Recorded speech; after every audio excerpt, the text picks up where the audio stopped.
Hello， 我是欧社部。距离 NBA 开季呢，也准备进入了倒数1个月，球队开季分析的系列影片也将正式的启动。而打头阵的主角呢，正是盼了好几季，总算延揽到明星球员，但是在后续的操作上有点令人摸不着头绪的洛杉矶湖人队。首先呢，我们现在看看目前为止的球员移动。其实相对于今年在自由市场的表现，湖人在前几季总是抱着满满的钱和薪资空间进入了市场，并积极的到处打听和争取明星球员的加盟和青睐，但最终却只能溢价签一些次阶甚至是低好几个层级的球员。而在战力上并没有明显补强到的情况下，湖人为了保住选秀签，毅然决然选择谈了3年，并幸运的获得了3次榜眼签。在总管与篮球营运总裁换上 Rob Pelinka 和 Magic Johnson 之后，湖人在这2年的操作和逻辑上确实务实了不少，尤其在选秀会上表现非常的亮眼。去年除了许多人都有关注到凯尔库兹马之外，同梯的 Josh Hart 在今年夏天的夏季联赛也有突出的表现。今年整体而言也还算选得不错，只是比起了选秀，自由市场的签约和操作在话题性上更胜了一筹。好的，那按照过去的惯例，我将会用5个问题借此延伸到球队的状态。话不多说，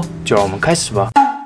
如同前面所提到的，湖人在今年夏天的操作和补强充满了许多话题性，而讨论度最高的签约毫无疑问的就是以4年153.5 million 的合约金额签下了明星前锋 LeBron James。相信这是很多人始料未及的签约，毕竟一直以来和湖人传出留言的明星球员，只有最终留在雷霆的 Paul George 和前往金州养相的 DeMarcus Cousins。而 LeBron James 在冠军战失利之后呢，传出较多留言的也只有续留骑士和加盟7人而已。没想到湖人居然成功延揽了当今联盟主宰力和能力皆属顶尖水准的 LeBron James。不过我想除此之外呢，湖人在后续的补强方向就更有趣了，包括 Rondo、McGee、KCP、Stevenson 到 Beasley 等人，除了都入选过 Starting 4之外，身上合约都是1年合约。前几个签约都还算有操作逻辑在。Rondo 非常明显的就是要签来当 Lonzo Ball 导师，尤其在挡拆、发动和经验上肯定能帮助了不少，同时也能补上阵容上缺乏替补控卫的缺陷。球风因素呢也能和 Ball 一起上场打双控，而 JaVale McGee 呢充其量也至少会是堪用的轮替常人。在湖人放走 Lopez 和 Randle 以及包括了 Zubac 和 Wagner 年纪较轻的因素 ，JaVale McGee 至少也还能稍微顶一下先发中锋的位置。以上2个人的签约我都觉得还算不错，然而后续3个球员呢，我个人就不太认同了。KCP 在湖人这1年下来，虽然在整体的进阶数据上算是以年生涯新高的一季，但是实际上来说，其实表现并没有到非常的稳定。过去在活塞时期的他，顶多就是进攻端很骰子，现在是进攻防守都要骰骰子了。老实说，与其要签他，我还倒不如把时间给 Josh Hart。这名年轻球员呢，在上季的下半赛季表现就很不错了，更不用提他在后续的夏季联赛打得多么亮眼。唯一能够支撑湖人续签 KCP 的合理因素，大概就是他与 LeBron 的经纪人是同一个人，也就是鼎鼎大名的 Rich Paul 了吧。而 Lance Stevenson 这笔签约我就更不懂了。说真的，这个补强恐怕在欢乐度和腐女市场上的价值，还比起实质战役上的影响还要大。确实，以现在联盟的潮流来说，囤积侧翼已经是公开的秘密和显学。上季湖人也时常摆出多名侧翼球员的阵容，但是他的球风属于需要大量持球的模式。尽管上季6码时期有21.2%的进攻频率是使用无球跑位的 Catch and Shoot， 在这一种模式下，3分命中率也还有31.9%的及格边缘。上述数据算是生涯的新高，同时也代表他正在转型，但是依旧存在不少疑虑就是了。不过至少这2个操作还能够找到一些逻辑存在。KCP 和 LeBron 是同一个经纪人，而且只签1年短约，所以其实还好。Lance Stevenson 在战力上其实也能做不少事情，上季6码时期也确实有逐渐在转型，总是充满斗志和野心的他，确实能够激励这群年轻球员。问题是最后那笔签约，我就真的完全找不到合理的说辞了，那就是挪用了空间中产签下前锋 Michael Beasley。关于什么是空间中产的部分呢？各位可以点选右上角影片连结，而且这并不是我无法认同这笔签约的主因。以目前湖人的侧翼阵容来看，实在不怎么缺像 Beasley 这种球员。当然，单纯以合约金额和球员来说，补上了 Beasley 确实是一个很好的操作。问题是，一旦我们把视角拉到了球队战力的时候呢 ，Beasley 的用处和优势将瞬间降低许多。即使他算是可三可四的板凳持球进攻点，湖人能够打3号位的球员就有叫 Ingram、LeBron James 和库兹马。Beasley 能够拿到多少上场时间不一定就算了。以类型来说，他算是持球进攻型的前锋。上季在尼克有高达20.8%的进攻频率是使用单打，是尼克阵中最高而且最常使用单打的球员。就算放眼到全 NBA 联盟，也只有12名球员的频率超过20%。别忘了湖人阵中有许多需要大量持球的球员。Beasley 的定位和角色界定实在是很难做定义。不过值得注意的是，Beasley上一季在尼克有12.6%的进攻频率，是担任挡人后跟进的角色。以角色来看来，算是能够接替上季大多是担任这一类的角色，但是已经离队了 Lopez 和 Randle 这个位置。如果再加上他上季有多达16.8%的频率是使用低位单打的话，其实也算是能够无缝接轨上述2个人在低位进攻的位置。因此剩下呢，大概就是上场时间的调配了。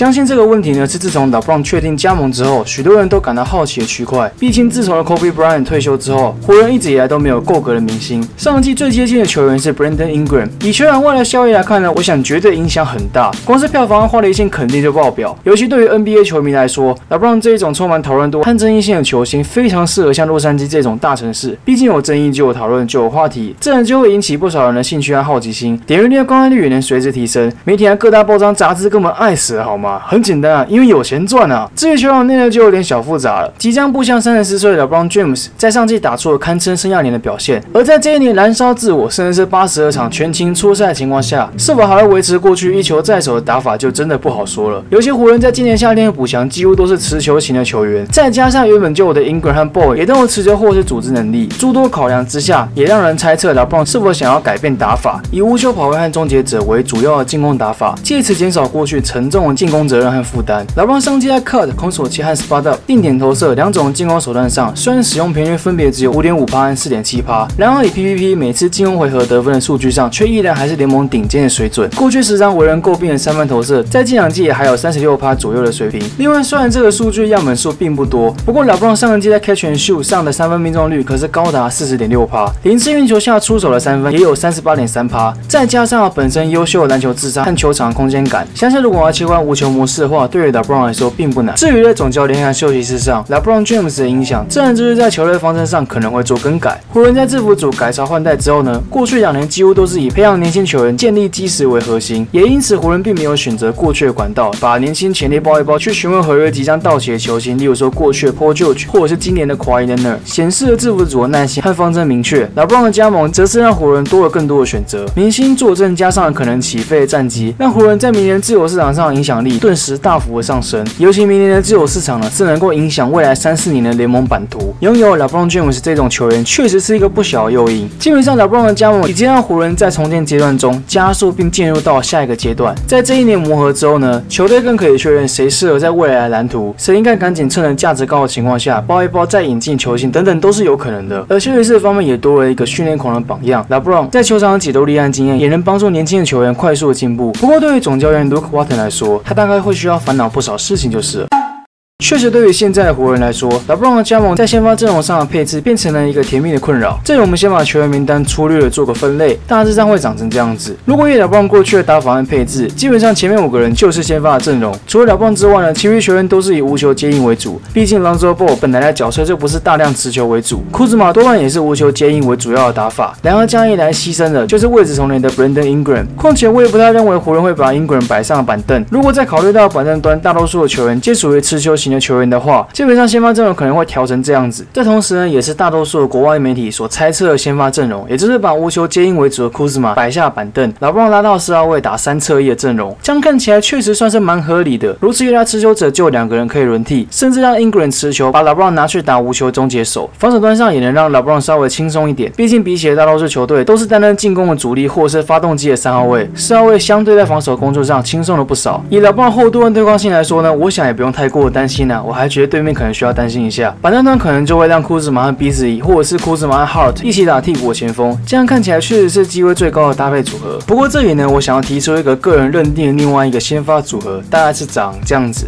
是的，没错，同样是3侧翼，但是我把 Brandon Ingram 拉到2号位。事实上呢，我把湖人确定在未来蓝图的球员全部摆上了先发。我认为 Ingram 的横移和速度拉到2号位应该是难不倒他，也能够借此训练他的外围投射。同时在后场的搭档上呢，和 Lonzo Ball 这种2次的传导手，应该会比起搭配3D 型的 KCP 还要好。LeBron 的工作其实并没有改变，但是在球队防守上就能够使用全面换防的策略。板凳端则是牺牲了 Hart 的上场可能性，换取了 Beasley 的上场时间。对，明显就是我偏心。好，老实说，这个摆阵是来乱的，但是呢，也不是不可能哦。如果 Josh Hart 能够证明自己能够稳定的进入轮替的话，湖人有没有可能在季中兜售 KCP， 以换取像是 Vucevic 或是 Robin Lopez 这一种到期合约的中锋，其实也是有些机会的。当然，纵观来说啦，第2套先发阵容应该会是正解。不过通常来说，这个问题只要等到季前的训练营或者是热身赛打个几场比赛后，大概就会知道就是了。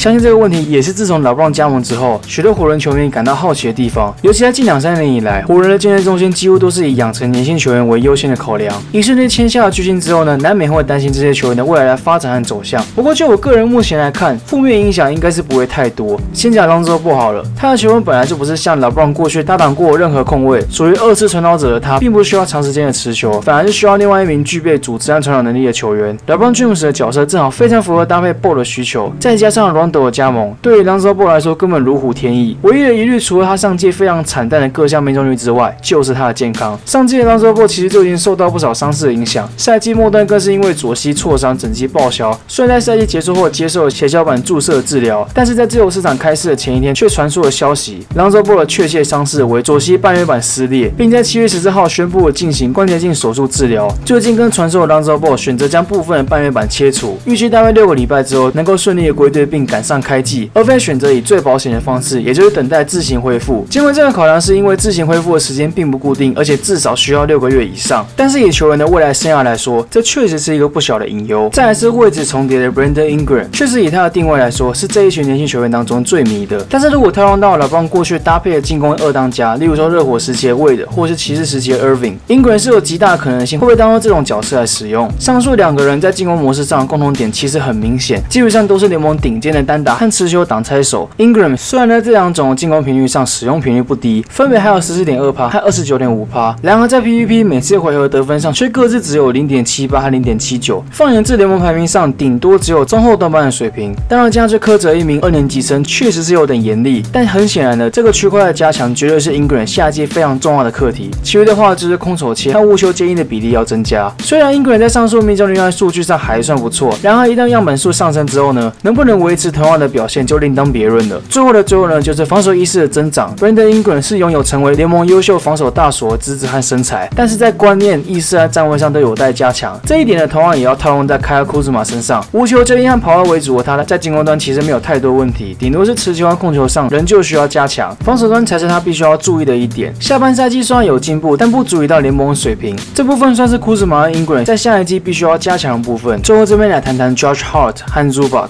前者在今年夏天打出了非常杰出的成果，但是能否有上场时间就不好说了。理论上来说，他前面卡了一个 KCP， 后面还有 Lance Stevenson， 这还是比较乐观的情况，毕竟 Stevenson 确实是有机会和他角色互换。然后作为一个潜在优质3D 的类型的角色 ，Josh Hart 的价值绝对不亚于同梯的库兹马，甚至在季后赛这种更讲求防守能力的层级上 ，Josh Hart 的功能性可能还胜过防守普普的库兹马。65寸和68寸的身高臂展，让他在场上的防守位置更加多变，调度调整上也更加容易做搭配和应变。理论上来说 ，Josh Hart 在未来确实能够补上 KCP 的先发大位。问题是湖人摆明就是还要再找一个先发，甚至是明星级的球员。假设找来的人刚好卡住 Hart 能够发挥的空间的话，对他来说确实是非常不利的。我认为 Hart 是能有先发等级的潜力和能力，但是不是符合湖人的需求就不好说了。而 Zubac 的处境恐怕更惨。尽管目前看起来呢，在体态上有做训练和改变，但是以他的球风类型来看，并不太适合现代的球风。进攻端也没有足够的投射能力，防守端更没有良好的协防速度和补防意识。在上场时间部分，或许在上半季呢还能是替补的中锋，但是只要 Wagner 逐渐适应 NBA 强度的话 ，Zubac 是非常有可能会遭到弃用。更惨的是他的合约也将在明年夏天到期。我个人是不太看好他在湖人的未来发展就是了。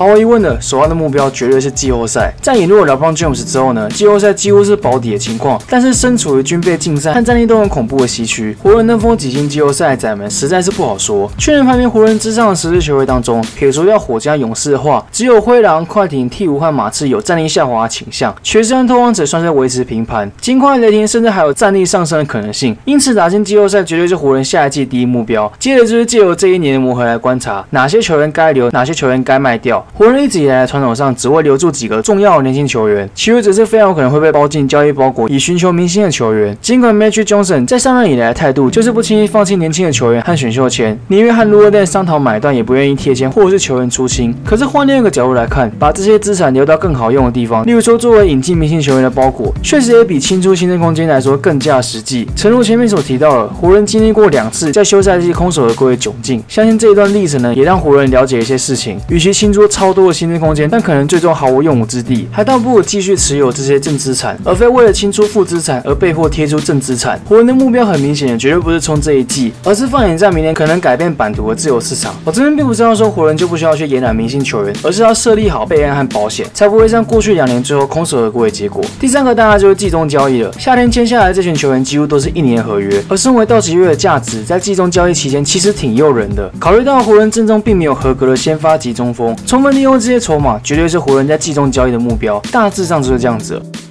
最后来推荐一下专写湖人的 FB 粉专 Lakers Writing 湖人笔谈。这个粉专在今年夏天开始经营，就我观察来看，是一个勤于发消息和球员动态的认真粉专，文章内容也言之有物，算是非常优质的粉专。如果你对于湖人的消息和动态有兴趣的话，千万不要错过这个少数写热门球队又有内容的粉专。好了，那影片差不多到了尾声了，希望以上5个问题能够帮助各位了解这支球队的状态。再次感谢各位的观看，如果你喜欢这部影片的话，请帮我按赞、订阅和分享。想要看到更多及时的资讯和看法的，欢迎到我的 FB 粉专或者是 IG 上逛逛。我是欧车部，我们下一部影片再见。